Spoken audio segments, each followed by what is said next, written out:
Hello, and welcome to the English with Colin Podcast, a podcast for English language learners.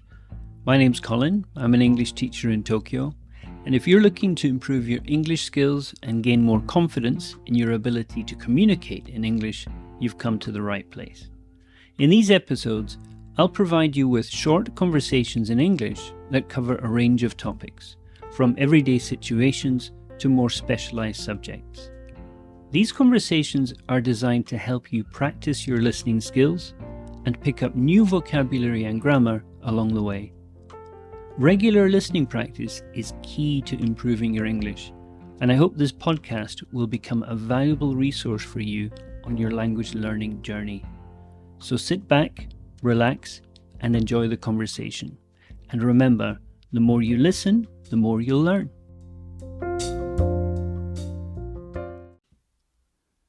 Before we start, I have a small favour to ask. If you are enjoying these podcasts, please take a moment to share your favourite episode with a friend. This really helps our podcast to grow. So, in your podcast app, click share and send a short message to a friend who might find our podcast useful. Thank you so much for your help. It really means a lot to us. Now, let's get on with the conversation.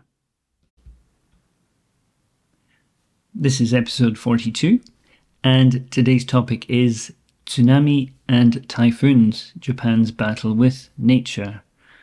Hello, Sue. Hey. How are you? Good, how are you? I'm good. So, tsunami and typhoons. Japan does suffer from a lot of natural disasters. Yes. And it's partly because of its location. Largely because of its location. It's on the Ring of Fire. And the Ring of Fire is around the Pacific, basically around the Pacific Ocean. Many countries that are on the edge of the Pacific tend to have a lot of activity.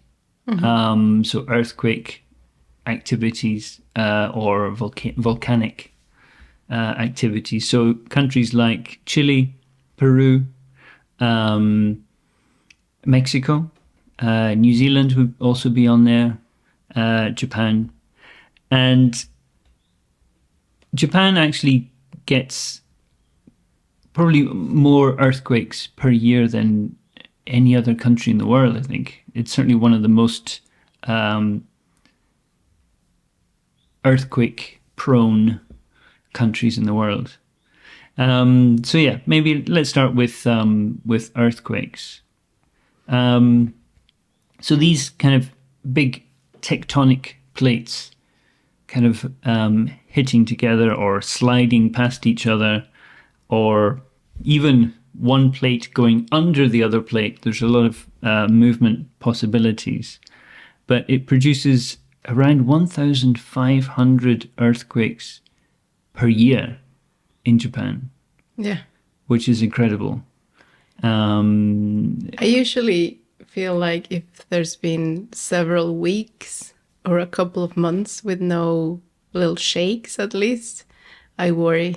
Yeah, it's one of these things that you would accept lots of small earthquakes. Yeah. As long as you don't have to experience a big one. Yeah. And yeah, a little one now and again, like, okay, that's fine. Because you kind of think, okay, things are kind of settling down.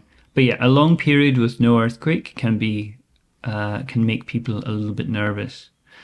So yeah, these earthquakes, sometimes they don't cause any damage at all. Like you feel something moving, maybe you see a light, the light shaking on the ceiling, swinging on the ceiling. If you're sitting down, you might feel a little bit of movement. For me, houses are mostly made of wood, so it's the crack of the wood, the noise of the noise. Yeah, that's what that's the cue for me. Is that noise? Like, okay, something's happening. Yeah. It's funny if you're standing up. or you're moving in some way, you might not feel the earthquake At all. But if you're sitting down, very easily you sort of feel the movement. That's most of the earthquakes. Most of the earthquakes are like that. Sometimes, you will experience a big shake. And even we live in a very, very big building. The building that we live in, it's 15 stories high. And we're kind of in the middle. We're on the 8th floor. And this bit, like with a big earthquake, this building will shake. And it's amazing to think that the whole building can just be moved around. And obviously it's not just this building, it's all of the buildings around here. So the power of these earthquakes is incredible. So it's interesting, the kind of procedures around earthquakes. Because they happen so often, society has created a lot of procedures to deal with earthquakes. No, and it becomes natural to them. Yeah. Because they repeat these procedures over and over again. At university, we have drills. Is it once a semester? Maybe once a year. Once a year. We've just had them quite recently. Yeah, and they let you know. There's different steps. There's the alarm for when the earthquake is happening. Yeah. Then there's another alarm about checking the building if there's any trouble with the building. Yeah. Because in Japan you do not leave the building. In Mexico you do. In Mexico there's an earthquake and you have to run out. You get out. You get out. In Japan you shouldn't. Yeah. You have to stay put. You can go under the table. Yeah, if you're in a classroom or an office during the earthquake, you should go under your desk to get some protection if anything's falling. So the second step is checking the building. Mm-hmm. If it's okay, you stay. If it's not okay, that's when you leave the building. So it's like a 3-stage procedure. Yeah. And all ages, they kind of know what to do. Exactly. In the event of an earthquake. We were in the park. We were in Yoyogi Park one day, just having a little picnic. And there was a big group of young kids, maybe elementary school age. Mm-hmm. So a few teachers and a big group of maybe 20, 30 kids playing in the park. And it was one of these earthquakes where there was an alarm on your smartphone. So this is one thing that happens in Japan. It's very difficult to predict an earthquake, like the exact moment it's going to happen, but sometimes you do get an alarm on your smartphone and it will just be sent to all of the phone networks and your phone will make a noise at full volume. Even if your phone's on silent, it will be full volume, and it's quite frightening because you like what's coming. So when you're in a public space, all of these, everybody's smartphone is making this kind of alarm noise, and I think it might even say "jishin desu," which is like there's an earthquake, an earthquake, and so this happened in the park, and we saw all of the kids just knew immediately to run towards the teachers and sit down. Mm-hmm. And I think even they sat down in their groups. So when you've got a class, you've got you might have a group 1, group 2, group 3, and they would all sit down. So it was very, very easy for the teachers to quickly make sure everybody was there. Nobody was missing. So the teachers stand up. They're still stand up, but all the kids go to the floor, go down to the floor. They run towards the teacher and sit down in front of the teacher. And it was very impressive because you could see the teachers had absolute control. Yeah. But what I saw, and it was not so long ago, there was an earthquake, and people were in Disneyland, and the alarm came on. And what happened is that everyone, children, parents, everyone did the same. They sat on the floor, and it was the people working at Disneyland who were standing, and they were in control. So it's clearly something that is just part of them. Like, this is what we do. Yeah, and it's kind of clear who's responsible. Absolutely. Like, we're at Disneyland. The staff are responsible for this area. So let's kind of listen to them, do what they say. So yeah, earthquakes, probably the most common type of natural disaster you need to deal with in Japan would be an earthquake. Connected to earthquakes would be tsunami. Now, we don't say tsunamis. In Japanese, we don't have like a plural ending, but tsunami. So if there's an earthquake out at sea, sometimes that can produce a tsunami. They're quite rare. And even if you do get an earthquake at sea, it doesn't necessarily produce a big tsunami. But even a small tsunami can cause a lot of damage. The power behind even a small tsunami. There was something on TV, and what they wanted to show was how dangerous it is, even if it's very little water. And like very little meaning like 15 centimeters, 20 centimeters. Or even less. Even less. So they had this guy, clearly, with a lot of protection and a rope to help him. Oh, yes, I think so. And it was just a little bit of water. And it's so strong and it moves so fast that he fell. I mean, he was on the rope, so he didn't fall to the ground. Yeah. But it was he couldn't stand. He couldn't stand. So yeah, it's you have to be careful. It's not because you see little water. Yeah. Means it's not dangerous. So that was interesting. Visually, I learned a lot. Yeah. So now obviously there was the big tsunami when there was the big earthquake. 2011 was it? That was a big earthquake. And tsunami that followed it. It was terrifying. I was in Japan at the time, and I was watching it happen live, and it was quite terrifying. Volcanoes. There are a number of active volcanoes throughout Japan. One of the most active ones would be down in Kyushu. It's called Mount Aso. But even in Honshu, where we live, there are active volcanoes, and sometimes they need to shut down certain roads. You know, if the volcano's active, they just shut down areas, like you can't go near this mountain or whatever. Mount Fuji is a volcano.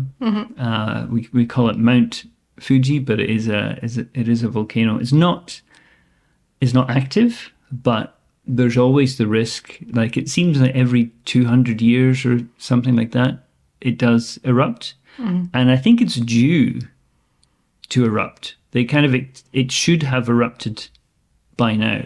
Right. So it's kind of overdue. There is a sort of cycle to the eruptions. So yeah, volcanoes are, I think, in certain regions, especially down in Kyushu, they've got lots of very active volcanoes. They've got a lot of very good hot springs, which are also partly connected to the geography as well.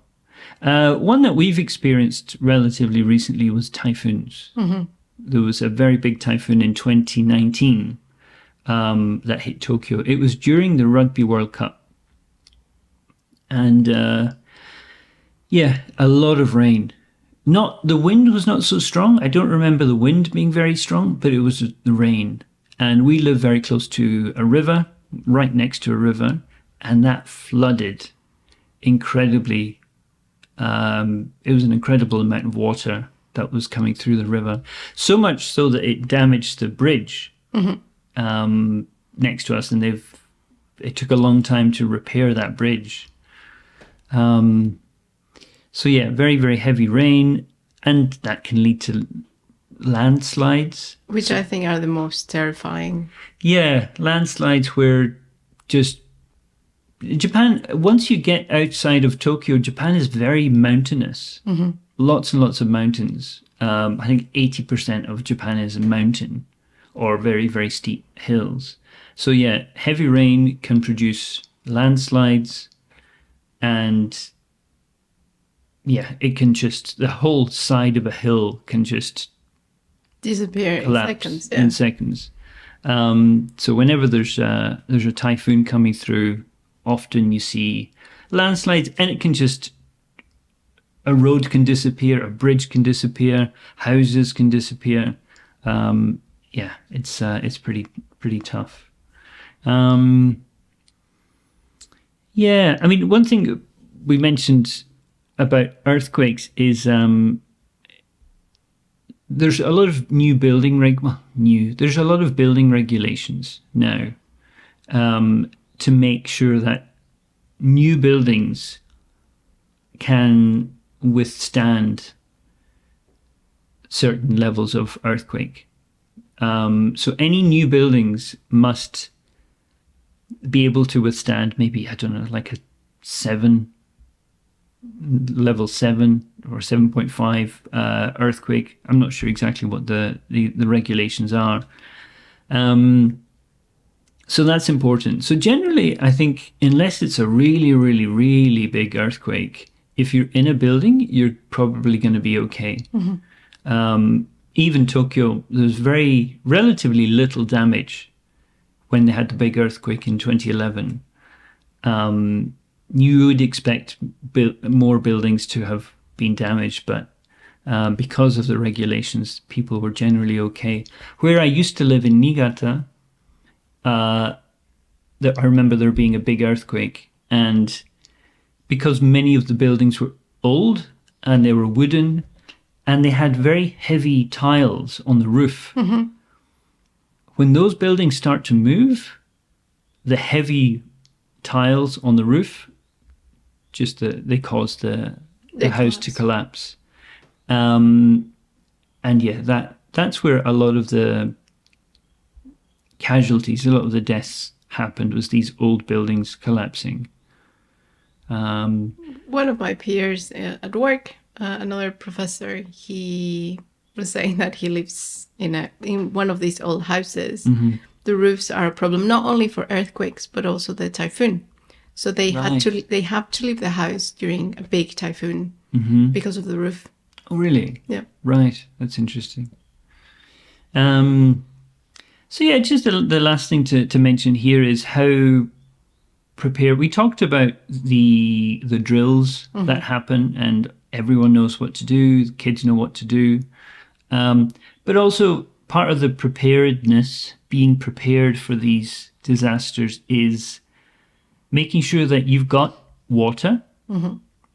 like lots of water. Maybe you've got enough water for a week or 10 days. You've got food. Mm-hmm. Non-perishable food. So non-perishable food means food that will not go bad. So this is not like your regular food in your kitchen. This is food that will be good to eat a year from now, or even 2 years from now. So you never know when the disaster is going to happen. You need to have a stock of food available. And water. Mm-hmm. And water. So water to drink, also water to cook with, those kind of things. So we've got kind of noodles, we've got water, we've got these kind of, what are they called? The Calorie Mate, mm-hmm. kind of bars, a few different things. And also you have a first aid kit. You've got torches, helmets. And what is quite interesting is portable toilets. Portable toilets, right. And universities have them as well. Mm-hmm. It's a big risk, water, not having running water. Yeah. So that for the hygiene, that's quite mm-hmm. important. So yeah, you can see those. They sell them everywhere because it's important to have some of those. Indeed. And if there's a big earthquake or a natural disaster, sometimes the mobile phone network will go down. Mm-hmm. So you can't rely on your mobile phone for information. You might not have internet access. So having a radio, either a battery operated radio or ideally a wind up radio. This kind of radio where there's a little handle and you can move, turn the handle and it will give some energy to the radio. Those are very, very important, I think, just to get information about what's happening. Because it could be days. It could be days where you just can't really know what's happening. Or, if there's a typhoon, like, do I need to leave my area? Do I need to go to an emergency kind of evacuation area? Those kind of things. So yeah, being prepared, having the food, having, emergency equipment, first aid kit, helmets, whatever, prepared and ready for you to grab and take with you, so important. But yeah, it's a real part of life, these natural disasters, but everybody has kind of learned how to live with them. And that's a wrap for today's episode of the English with Colin podcast. I hope you enjoyed listening to the conversation and found it helpful in your language learning journey. Remember, the key to mastering a language is regular practice. So make sure you listen to our podcast regularly and keep honing your listening skills. We appreciate your support and feedback. So if you have any comments, questions, or suggestions for future topics, please don't hesitate to get in touch with us. You can find our contact information in the show notes. Thank you for listening, and I look forward to joining you again next time for another conversation in English. Until then, keep practicing and take care.